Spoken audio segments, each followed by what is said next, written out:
Today I want to continue the study of Plato's Phaedrus. In the last lecture I talked about the opening scene. Now I want to talk about the three speeches that are delivered about the nature of eros, erotic love. And it's a very substantial part of the dialogue, and the content of those speeches is pretty serious. I'm certainly not going to go through the speeches in anything like the detail they deserve, but I do want to try to bring out the essential content that I think is so powerful. And I especially want to talk about the relationship between the speeches, what it is that Socrates or Plato is doing in putting these speeches together. Phaedrus, with whom Socrates is talking, has got a speech that was written by Lysias, the speechwriter. And he ends up reading it to Socrates. And it's a speech about why you should have sex with someone who doesn't love you.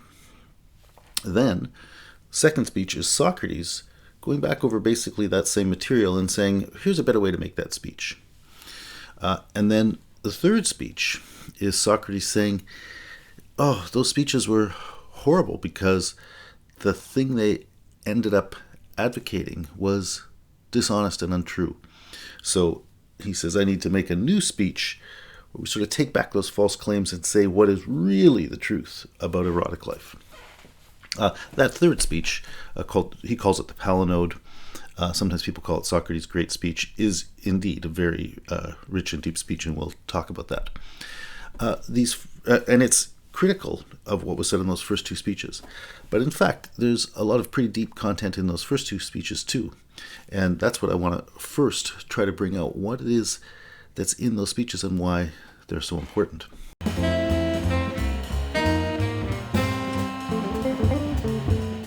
So the speeches are all about eros. And, that's a Greek word. It's not an English word. So if you encounter it in the text, if you're reading Greek and trying to write an English translation, you got to figure out how to translate it. And it's not so easy. Commonly, that word gets translated as love. But, erotic, it's the root of our word erotic. And erotic love, that's a set of phenomena that we would commonly translate with the word sex. And also it turns out that, one of the things that comes up in the context of talking about eros is the, friendly, compassionate feeling you feel for other people, and so the theme of friendship comes up in there too. And so sex, love, and friendship are all notions that in different ways are sort of wrapped up in that word eros. And so, translators have to think, how am I going to translate this at different points? I think, in English, we think, we have easy words to distinguish that, sex and love and so on. And I think the word eros with its complexity is kind of helpful, because it actually points to the fact that it's not always so easy to separate those things. And so that word eros names a thing in our life that is manifested in relationships that we call love. It is manifest in relationships or interactions that we call sexual. It is manifested in those relationships of friendship. And it's an important thing to see what those things really are and how they are, in a way, coming out of a certain same basic thing. And so that ambiguity, it seems to me, is pretty essential to the word, but also to the experience. And that's part, I think, of what's going to be explored here. Anyway, so the first speech by Lysias, if we were translating that into the way we commonly talk in, our everyday language now, we'd say it's about having sex without being in love. The way Lysias puts that in his speech is that this is the speech of the non-lover trying to convince you to have sex with him instead of the lover. A little bit more about the situation, like who's the you here? Well, Lysias is speaking within the context of the Greek institution of pederasty. So the sexual situation he's imagining is an older man wanting to have sex with a younger man, who they will sometimes call in the translation a boy. It doesn't really mean a boy. It doesn't mean a little kid. It just means a young man. And they have technical words for the people in those two relationships. The erastes, the lover, in this case the older man, and the eromenos, the one being loved, the beloved, the younger man, or the one they'll call the boy. And so he is talking about that particular sort of Greek situation, but I think you can see, if you think through the issues, that it applies quite that the issue applies quite broadly outside that. And if you think of it in those terms, I think you'll recognize it's a pretty familiar speech, right? It's a real part of people's lives that they encounter the argument, either from an individual person or from a broader cultural sources, about whether you should only have sex with someone who loves you, or whether you can have sex outside those kinds of relationships, should have sex outside those relationships. And so this speech is speaking about what should be a very familiar issue, and you should be able to think about the arguments about that and the relevance of those arguments to you or to people around you. If you're not grasping that as a recognizable phenomenon in your own life and in your own world, you're never going to get on board with the dialogue. So that's the place to start. And then, in keeping with that notion of this being something kind of familiar, I'd like you to think specifically about that idea of someone trying to persuade you to have sex with them, even though they're not in love with you, or you trying to do that to someone else. What Phaedrus has here is a written speech by Lysias. That's not usually what you encounter, right? You don't usually encounter someone reading a speech to you, or even someone who's memorized it and is just repeating verbatim the script of a written speech. So the thing that Phaedrus is reading through here is, in a way, more formal than the things you might actually encounter in situations of persuasion. But nonetheless, you'd surely encounter things like that in a less formal way, someone's trying to talk you into something. And trying to talk you into something has to do with giving you reasons. The why you will be persuaded to do something is because you will come to see something in a certain way, and you will come to think that, the right values to bring to that or this or that, and so this is what I'll do. So I'd like you to think about that notion of the persuasion that is operative in your situations. Now, I'm talking about here a particular situation where, somebody you've known for a while, maybe over time, is constantly sort of working on you to try to get you to have sex with them, or where you're doing that to someone or whatever, these are things that happen. That's persuasion at quite a personal level. But persuasion has happened at other levels too, right? In your immediate environment, it's not just that someone is trying to persuade you of something now in this bar room or whatever it is, but it's also the case that you're constantly seeing advertising, which is always trying to persuade you of all kinds of things. It's trying to persuade you of how you should think about yourself. It's trying to persuade you especially of what you want. And so there's the personal persuasion of this person in this moment trying to talk with you. But there's also another kind of deliberate persuasion, which is what's going on in advertising all around you.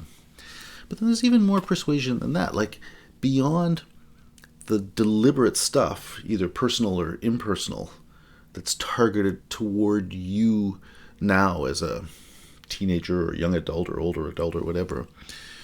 There's also a kind of persuasion that you grew up into. Right?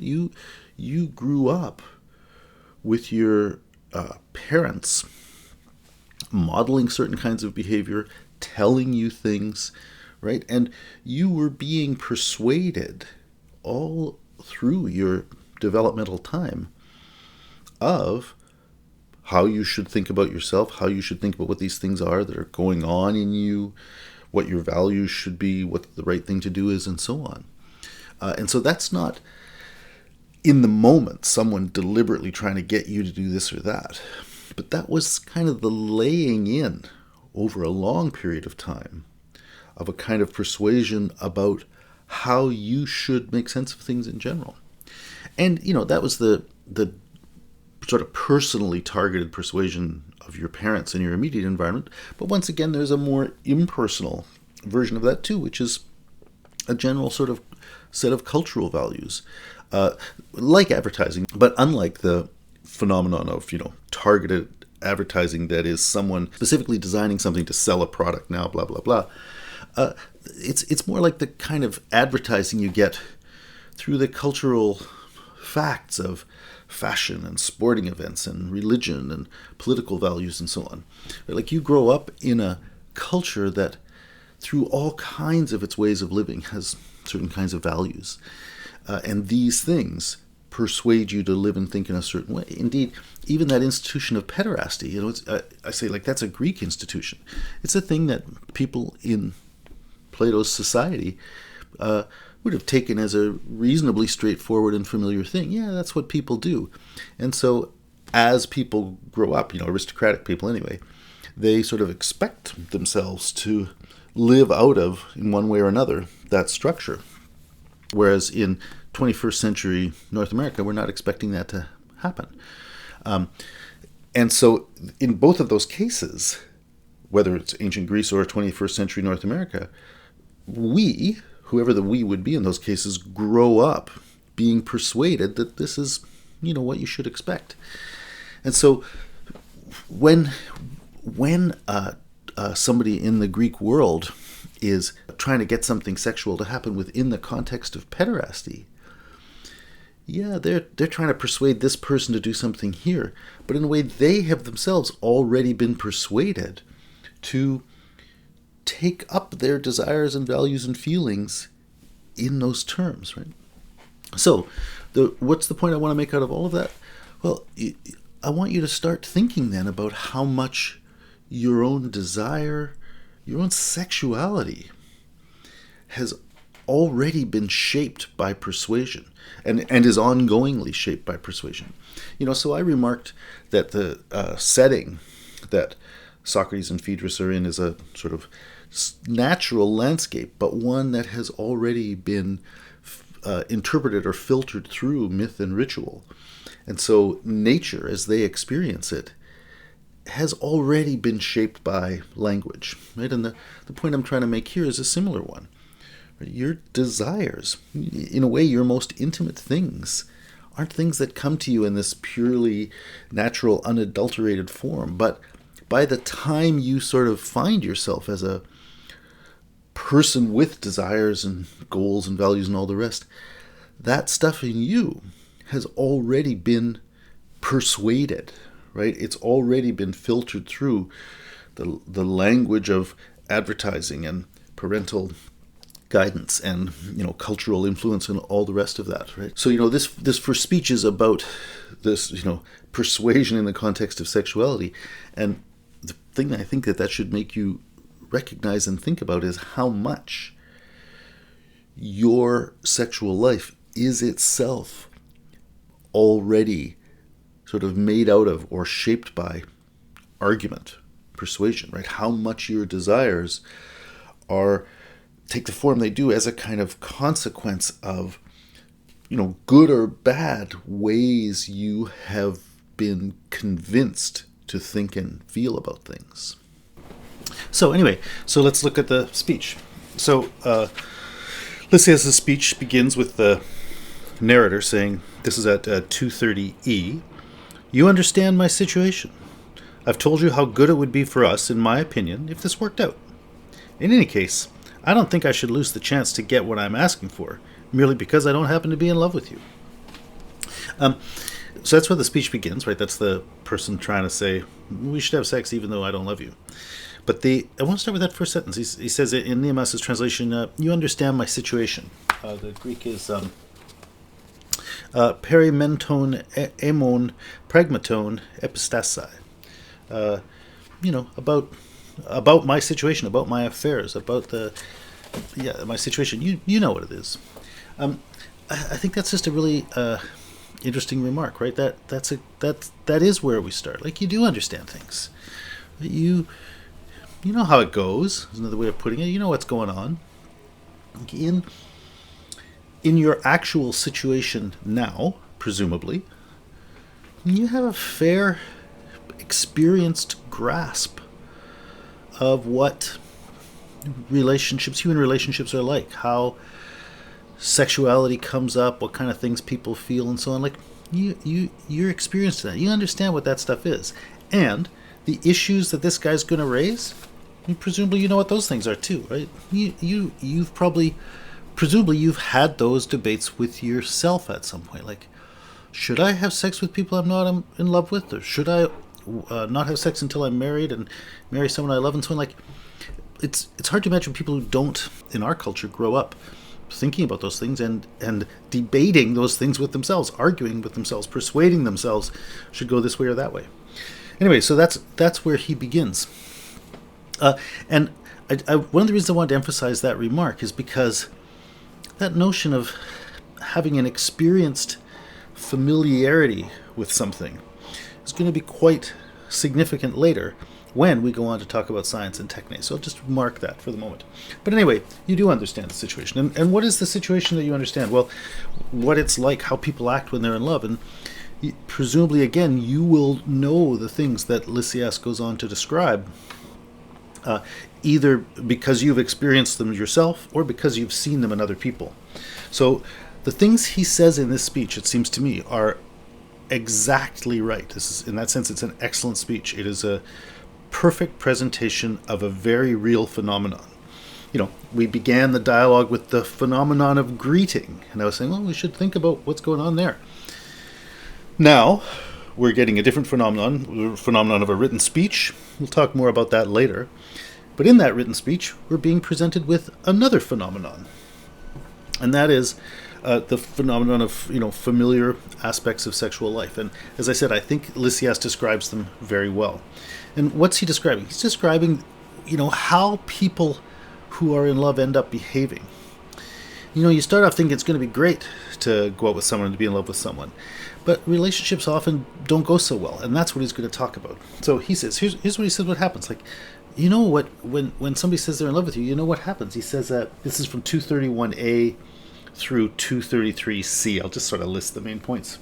He says, you're going to go with this person, and you think, oh, that's great. This is my new world. I'm going to live there. But that person may well change his mind later, right? And so you get into relationships sort of imagining, oh, this now is my reality. And then later it gets taken away. Right? But so that's the first thing. And notice that underlines that the things we're talking about are things in the domain of freedom. These aren't things that just, happen in nature the way apples grow on trees. We're talking about the distinctive kinds of realities that occur when people, free beings, make relationships with each other, right? The world where we operate. Anyway, so changing, he's going to change his mind. And he says, how else is your boyfriend or your girlfriend or whoever going to behave? Well, like they say, oh, I love you. And so they want to do things for you. And like at one level, their orientation toward you is, oh, you're everything. I want to make you happy. But people also have a sense that, I deserve to be loved back. And not necessarily a wrong sense. Like if you and the other person are in a relationship together, like you both said to each other, oh, I love you, we really want this to happen. So while you on the one hand bring to that other person your sense of sort of what you kind of owe them, like you got to be thinking about their needs and their interests and making your life and behavior kind of answer to that and serve that. One of the things that people notice is like, wow, you didn't notice what I wanted there. You don't care about my views. You don't remember that I said that. You don't want to give that thing to me. That even though people enter into those relationships with goodwill and a sincere, love for the other person,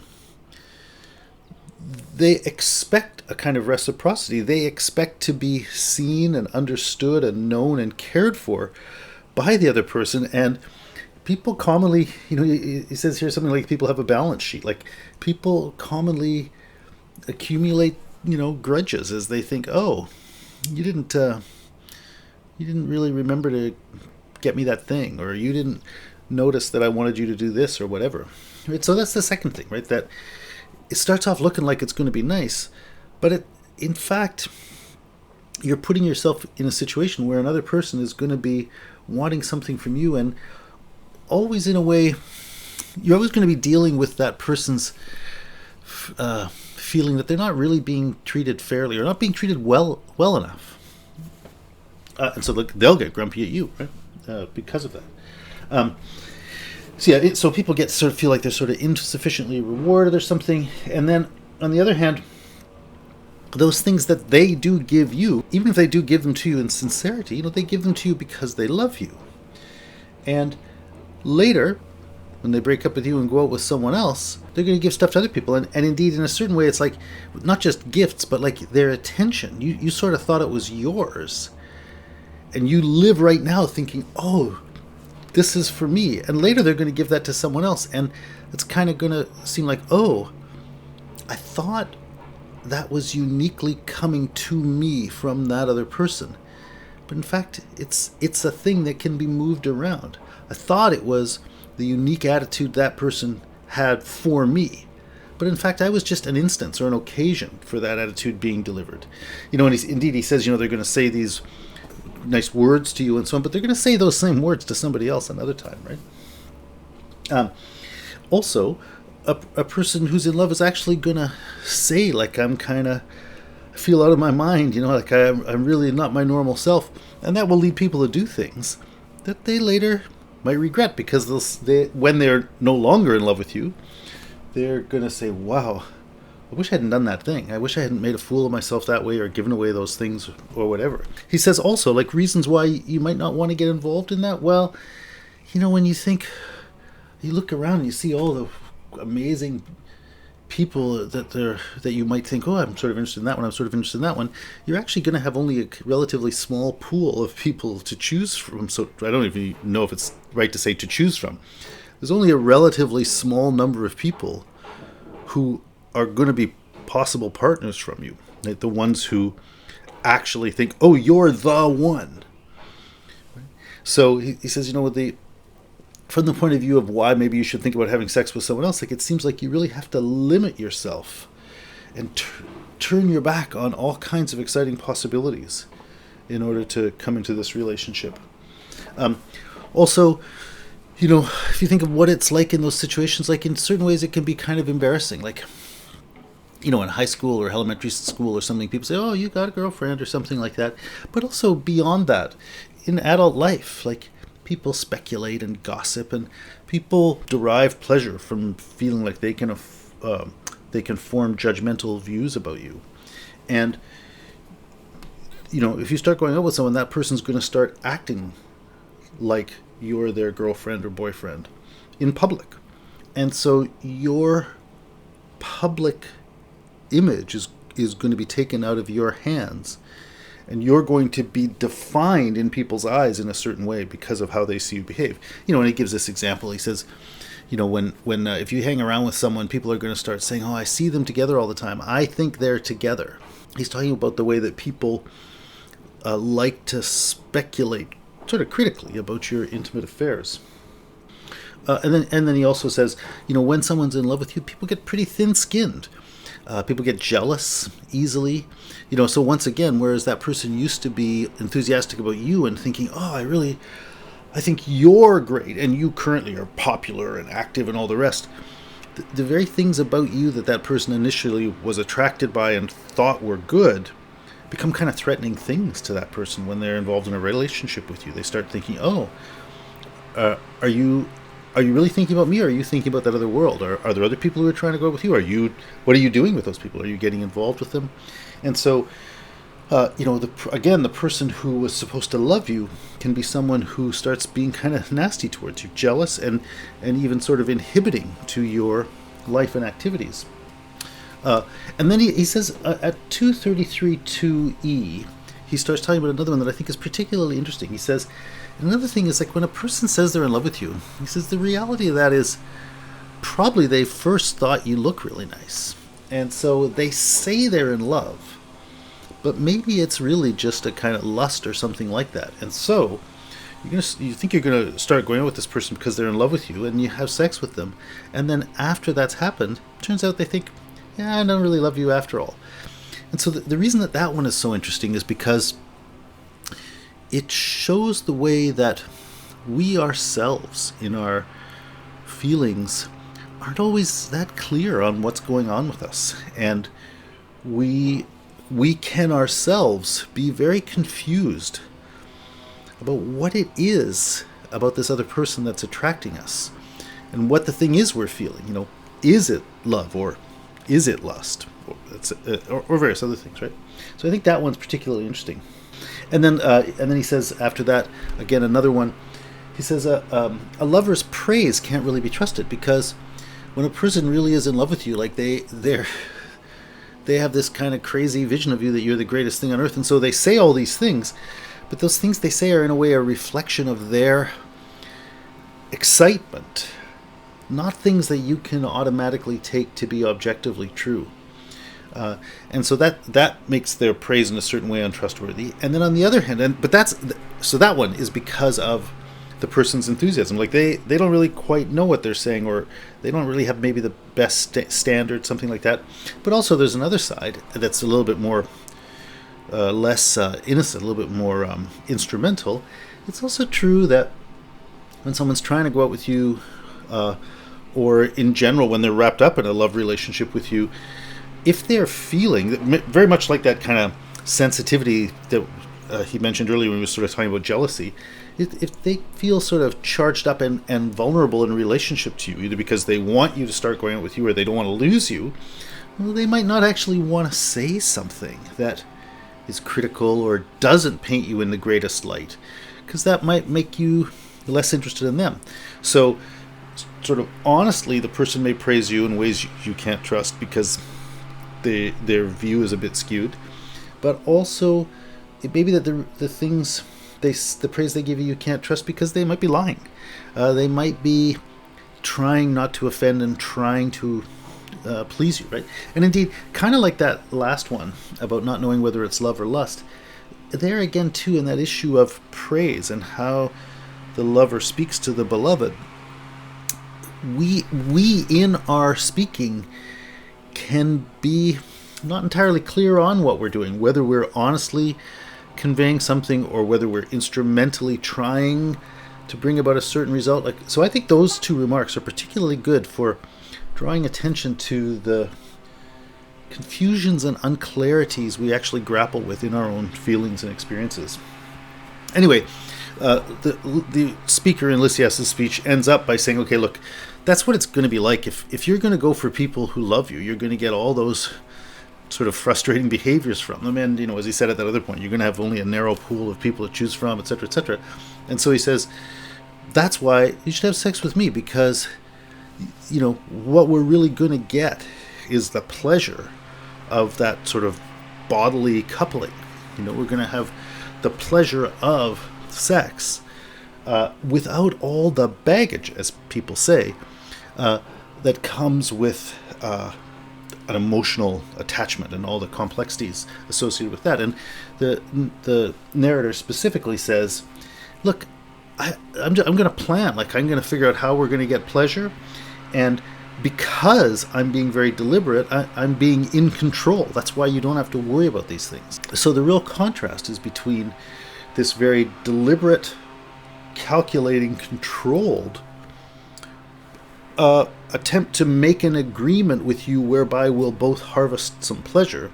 That's being contrasted with the situation of, getting wrapped up in a kind of messy, emotionally charged love relationship with all its confusions of the sort I mentioned, but also of those kind of predictable behaviors that come out of people grappling with these big feelings they don't really quite know how to deal with, and so on. Anyway, so that's the basic content of Lysias' first speech, and as I said, I think that should be a description of phenomena of our life that are very familiar to all of us. And so, as the Lysias' narrator says, you understand the situation, you know what that stuff is, and more exactly, you understand his situation, you know what he wants, and you know why he wants it, and you know exactly what the deal is, right?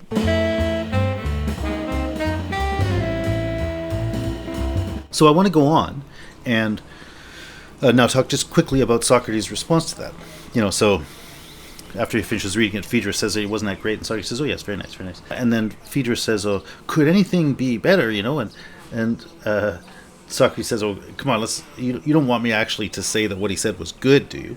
And Socrates says at 234e, must we praise the speech even on the ground that its author has said what the situation demanded, what is needed, ta deonta, and not instead simply on the ground that he has spoken in a clear and concise manner with a precise turn of phrase. He says, I paid attention to the speech's style.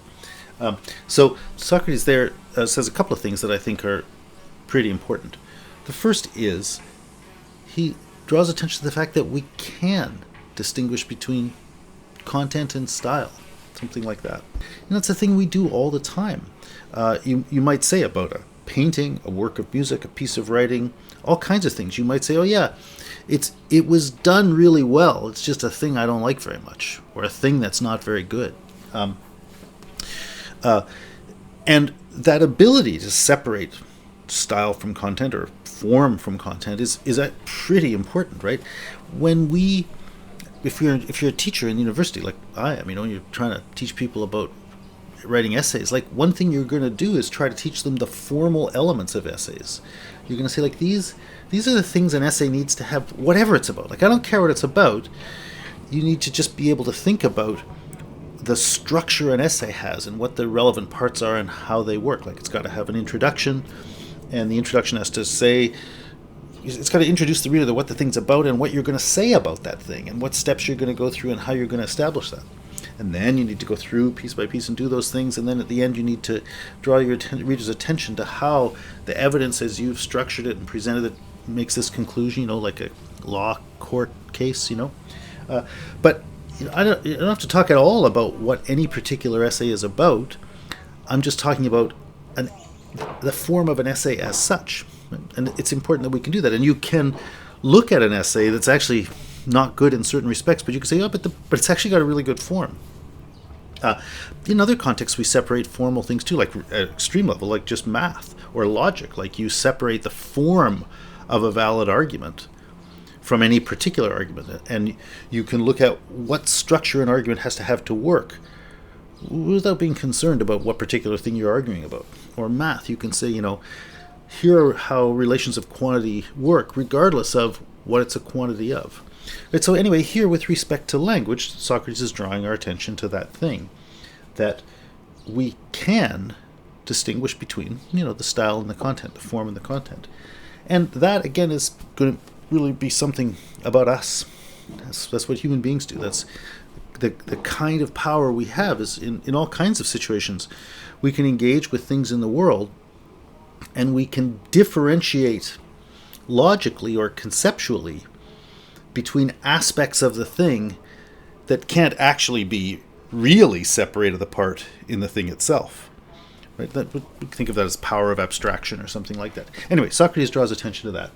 And the second thing he says is, yeah, it's got a great style, but I'm not going to praise it on the basis of him having said, what was needed, or as Niemas translated, what the situation demanded. And I just think that's an important idea, right? That you can be saying things because that's what needs to be said. It's very different from treating whatever situation you're in as a place where you are sort of optionally or arbitrarily going to bring something to it. So that initial situation of the greeting, there it seems to me that's an example of saying what the situation demanded. When you confront someone unexpectedly or whatever, the situation calls for you to say hi. Like that's how you do what is needed for the sake of the situation, right? And that's what good speaking would usually be, right? It would be an engaged responsiveness to what's actually happening here and now. So we want to think about that. We want to hold on to that idea of whether the thing said is responsive to the situation you're in or not. Anyway, that's Socrates' first remark. He then says something a little bit later in that same bit of speech that I think is interesting. He says, it seemed to me, of course you could disagree, that the speech wasn't so good. It seems like he said the same thing 2 or 3 times, as if he didn't really have that much to say about the subject, almost as if he just weren't very interested in it. In fact, he seemed to me to be showing off, trying to demonstrate that he could say the same thing in 2 different ways and say it just as well both times. Again, I won't sort through all the details of that, but I'll draw out a few things. I think it's true when you go back and look at Lysias' speech. It does seem a little bit like it's just kind of a list of a whole bunch of points that aren't in that well orchestrated an order. That's how it seems to me when I read it. And Socrates is later going to claim that about the speech. You should analyze it yourself and see if you think it has a better order than that. But anyway, it does seem to me that that's true, that it seems like that. But it's the next thing Socrates says that I think is even more interesting. He says, it's like he didn't have that much to say about the subject, almost as if he just weren't very interested in it. In fact, he seemed to me to be showing off. And those remarks make me think this, like, the person purports to be saying something about one topic. He's trying to convince you to do this thing or whatever. But we could ask ourselves, why do people do that? Right? Why would someone try to convince you to have sex with them even though they don't love you? I mean, maybe because they just want that pleasure of bodily contact. That's certainly possible. But it seems to be people also persuade for other reasons. Sometimes people try to persuade because they get a lot of gratification out of experiencing themselves as capable of persuading. Right? People sometimes can sort of stoke their ego by saying, I can get you to do something. Right? So I don't want to dwell on that, but I just want to pick up on Socrates' remark there to get you to think about that question. What is the real motivation for someone making a speech like this, whether in the formal style that Lysias has written it, or, just someone who tries to persuade you to have sex with them or whatever? Why is it that people do that? The other part of Socrates' response is, as they continue talking about this topic of whether the content is good and not just the style, perhaps, Socrates says, I can't agree with those things because of all the stuff I've learned about the truth about these matters. And Phaedrus says, oh yeah, where'd you learn that from? Socrates says, well, it's all the wise men and women of old who have spoken or written about this subject. And so Phaedrus says, which ones? And Socrates says, well, I can't tell you offhand, but I'm sure I've heard better accounts somewhere, whether it's from Sappho or Anacreon or some other writer. And then that leads Socrates to say this. What's my evidence that I've heard better things about this said? He says, my evidence is the fact that my breast is full, and I feel I can make a different speech better than Lysias.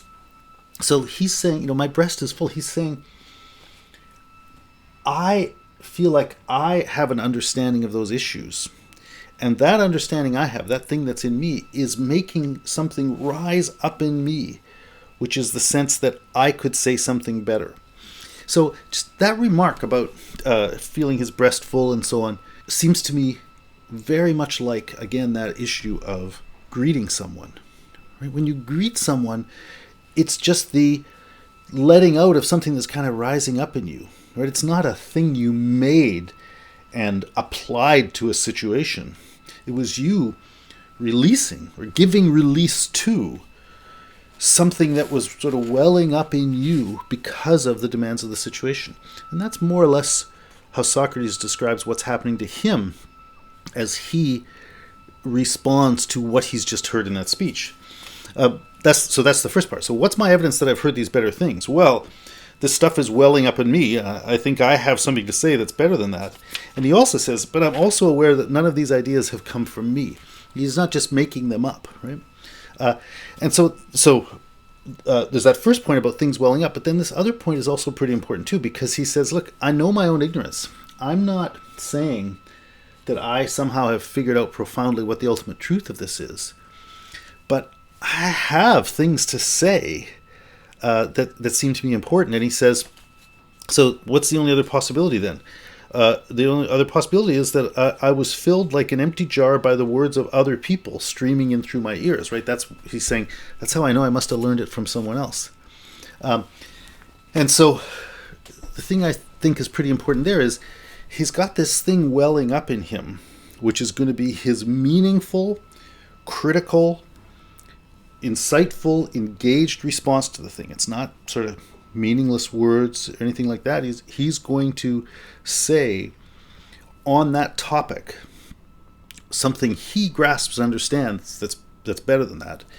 He's feeling the urgency to say it, but he's also saying that in saying that, the very words I'm going to be speaking are the words of others, right? So he's sort of identifying himself as kind of a channeler of things that have already been written, already been said, right? And he's experiencing himself kind of like, a lightning rod, which channels those already established energies to the appropriate situation. Again, very much like when someone says hi or hello, or even in a very charged situation saying I love you. Right? You're saying something that's unique and intimate and appropriate to the circumstance, but you didn't invent the word hi, and indeed it's a well-established word that's used millions of times every day, right? When you say I love you, it's the same. And so sometimes people say, whenever you say I love you, you're quoting, and that's right.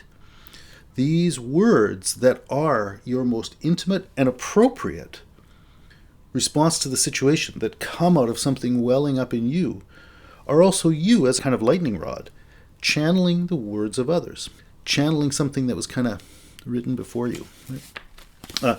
Anyway, he says that. And then one more thing. It's just an interesting remark. Like, he's going to go on to give that account, right? But initially he's sort of balking at that. And Phaedrus is saying, come on, you said you'd give me that speech, you've got to.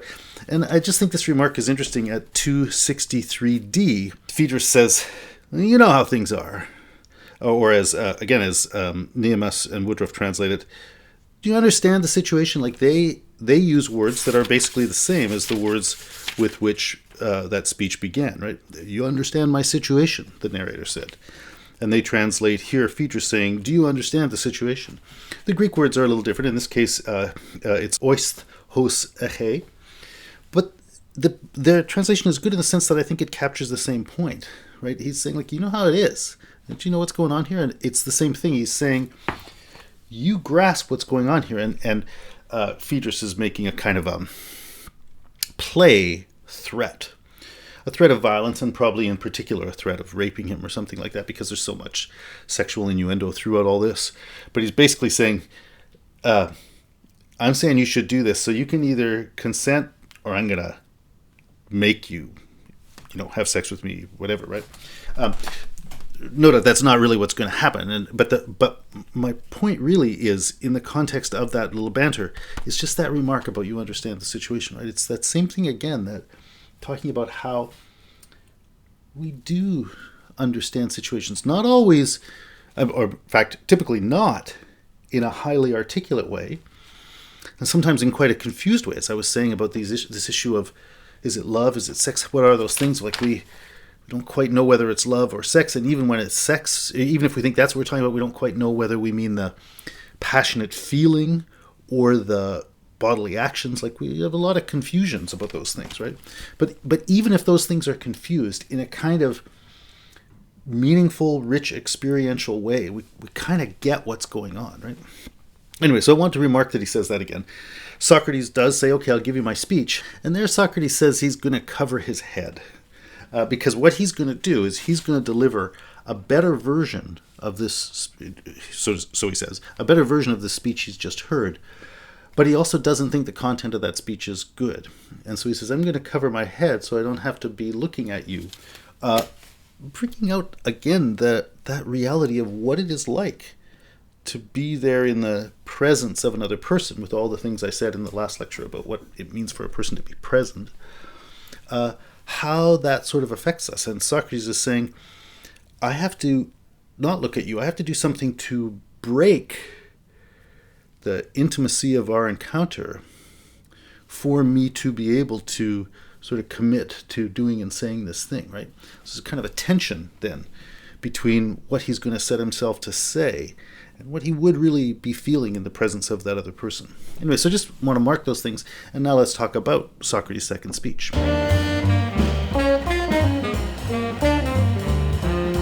So Socrates' second speech, or rather I should say the second speech, which is delivered by Socrates. Not the second speech that Socrates will deliver, that'll be the third speech. Anyway, this second speech runs from 237a to 241d. And the first thing that is noticeable is that whereas Lysias's narrator began by saying, "You understand my situation." It sort of began in the middle of things with you understanding stuff. Here, Socrates begins by invoking the muses, the way Homer would. He says, "Come to me, O you clear-voiced muses." I'm not going to dwell on that. Just note it. But then what he does is the thing that I think is particularly interesting in the speech. Like, overall, the content of the speech is going to be the same. More or less describing the same phenomenon of our experience that Lysias introduced.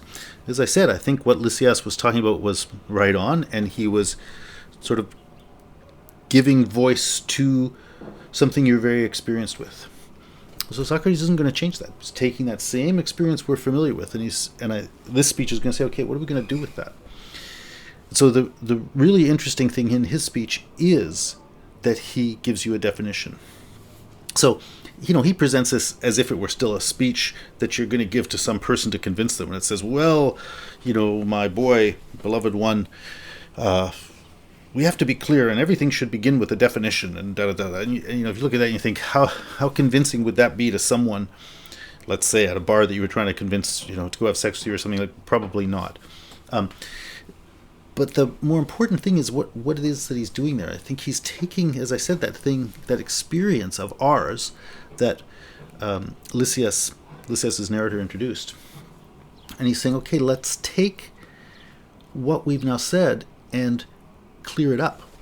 So he's moving from an experienced familiarity with the thing to the formulation of a clear definition that lets you say, now I can grasp what it was that was happening there.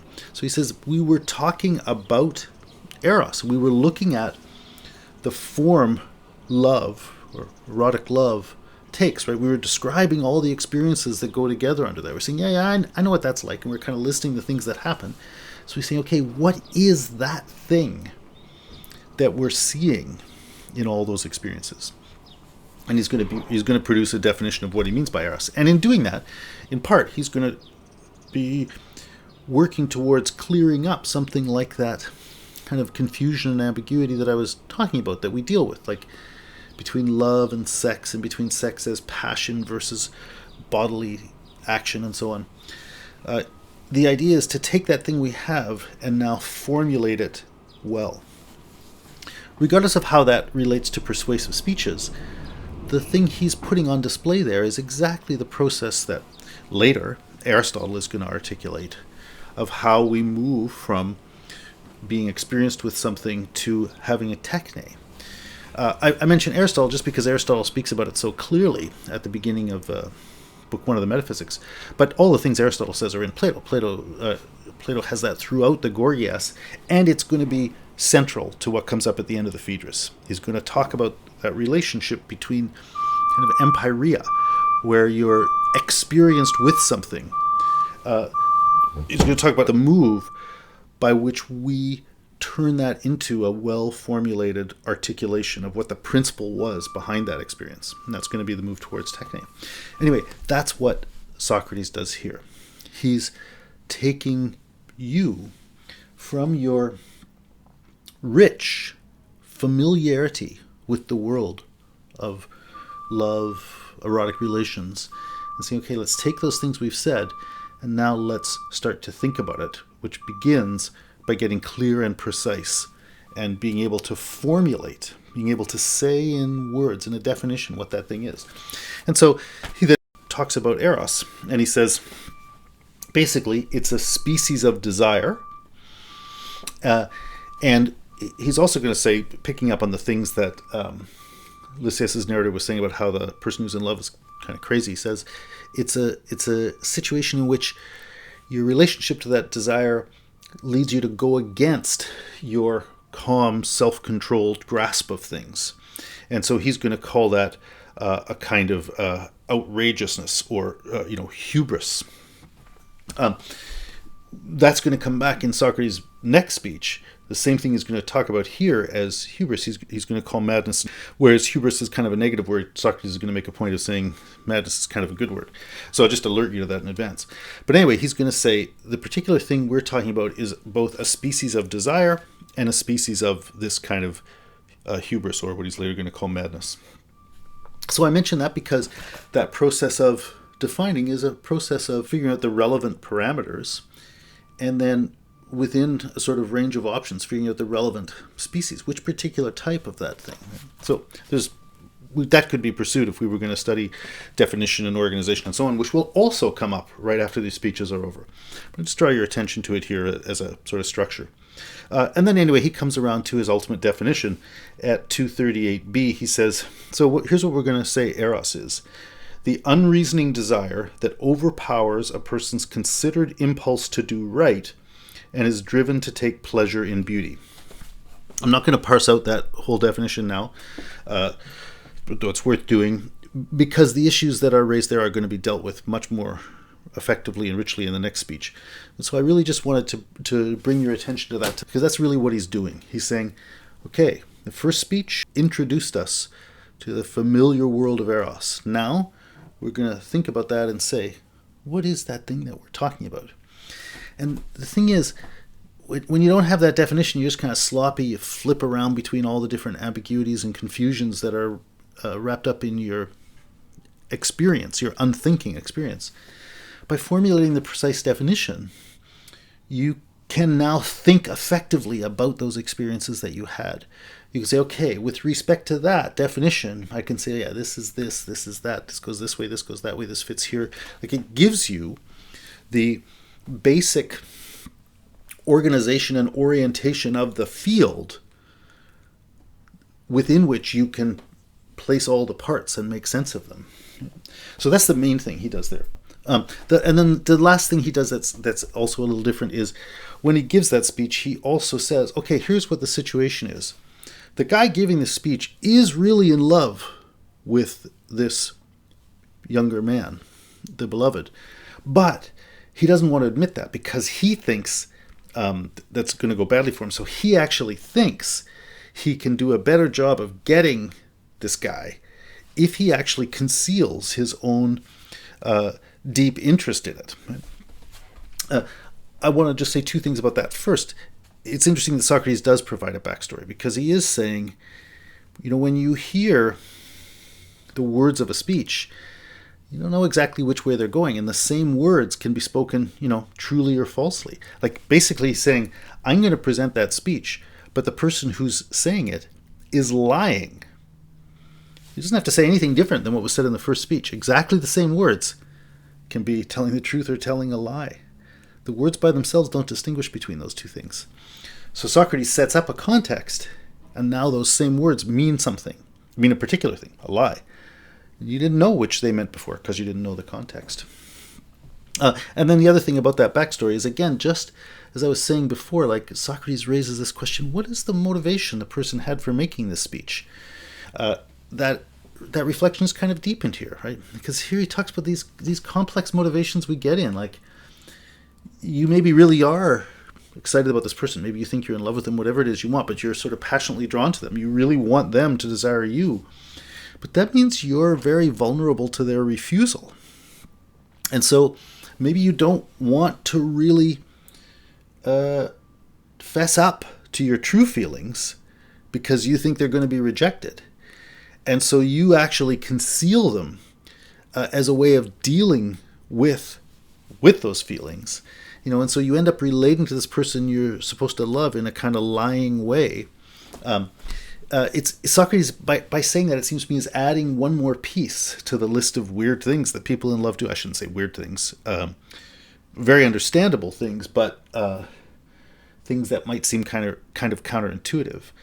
But he's adding to this sort of, you could kind of call a phenomenological description of the forms that being in love takes and the kinds of behaviors we have that express the complex inner workings of our soul. Anyway, that's what he basically does in his speech, the second speech. Let's go on now and see what happens in the big speech, the third one.